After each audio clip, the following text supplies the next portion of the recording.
I see people now that they start off with, instead of the asset classes that are traditional or that has the history behind it, like a real estate or stocks, they'll start off with like either a penny stock or even like cryptocurrency that isn't even known. And cryptocurrency is pretty Yeah. new, but you got Bitcoin, Ethereum, like that. But they'll start off with Dogecoin or even I would even go down that route, right? So I have a 16-year-old, about to be 16-year-old brother, and right? how did you start? And And I'll give for the start. So the way I started investing was actually not okay. So the way I started investing, because I was always into investing. So I started really investing when I was like 22, 21 years old. okay, I didn't have anybody in my family who talked about money. I didn't have anybody who talked to me about investing.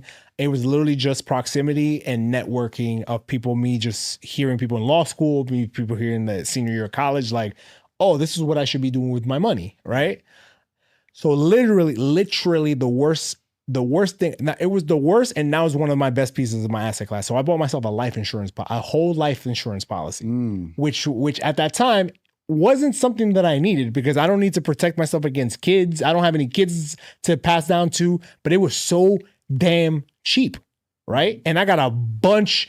Like, it's a way where I could be my own bank, right? Later on in life when it builds enough cash value, right? But I didn't need it. I didn't really need a life yeah. insurance policy at that age, So right? explain the difference of whole life, because I have what's A the term. I have term life. I don't know why, but it was cheap. I had term life. But just so people know, term Yes. life is when you get life insurance and it's for a certain term. So I got life insurance for like 25 years or 20 years or Yeah. something. So if God forbid something happens to you, Yeah, it'll get paid out. But if the term runs out, so say 20 years from now, if 20, hopefully it runs out. 20 years from now, I'm still here. That's it. Whatever I paid into it, that's it. I just lose that money. It doesn't get paid out. yeah, whatever then the money that you lost is whatever your premium is worth. That's Yeah, it, right? yeah, Because the life insurance company is betting that you will be healthy, yeah, right? And you will outlive the term of the yeah, policy. yeah. But it gets more expensive as you buy in your 50s and your 60s or whatever it may be. Me, a whole life covers you for the entire year of life. That's actually not true. It covers you up to like 95 or 100, depending on what the policy would be, Okay. right? But it covers you for a lot longer than the term would be, but it's a lot more expensive because they have to cover, they're on the hook essentially for your natural life. And there could be a big payout depending on what your premiums are and depending on the age that you're at. Like I got it super, super, super young. So if you see my projections, it's insane where literally, and the reason why me and my wealth advisor were just going back and forth the other day, just saying like, this is actually like could be one of the strongest pieces of your portfolio later on in your life because it will have accumulated so much cash value that I could become my own piggy bank.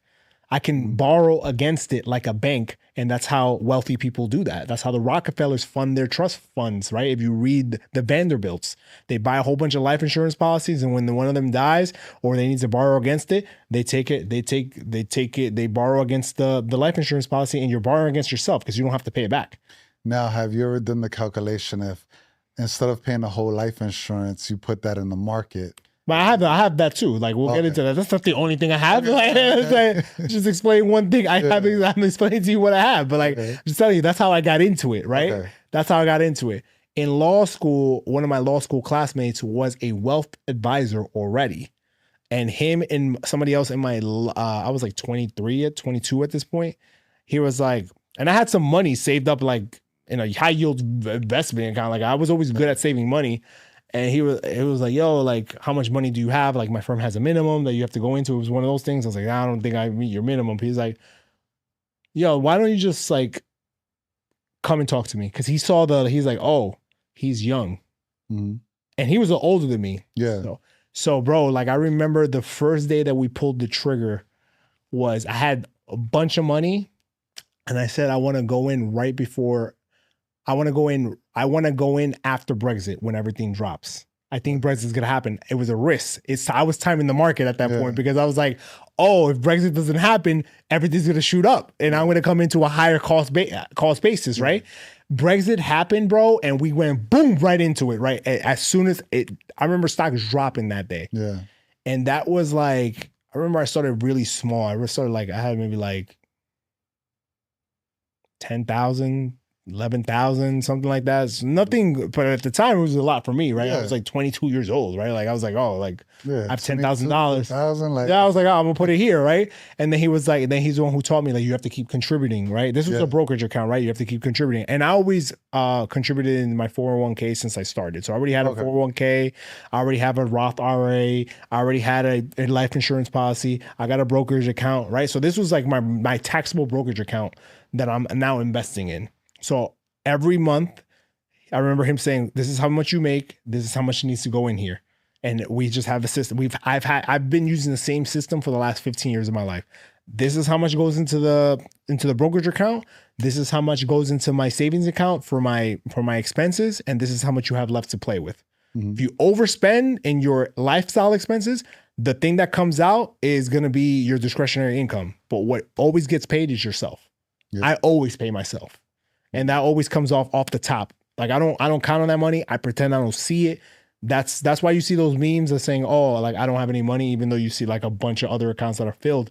But if there's no money this month for me to have fun, I'm not having fun. Yeah. And I think that's where a lot of people go wrong, because they're like, YOLO, I need to live my life. Let me stop saving. And then that creates bad habits. Yeah. So anyway, I got involved with $10,000 when I was like 22 years old. Mhm. It was by the grace of one of my good friends in law school, who now his brother manages my account for a multitude of reasons, but like it stayed in the family, and they've been good to me. Nice returns. Nice. So like great returns. They've been good to me. And honestly, I'm so young and they show me my projections. I'm just like, on a conservative basis, I'm gonna be just all right.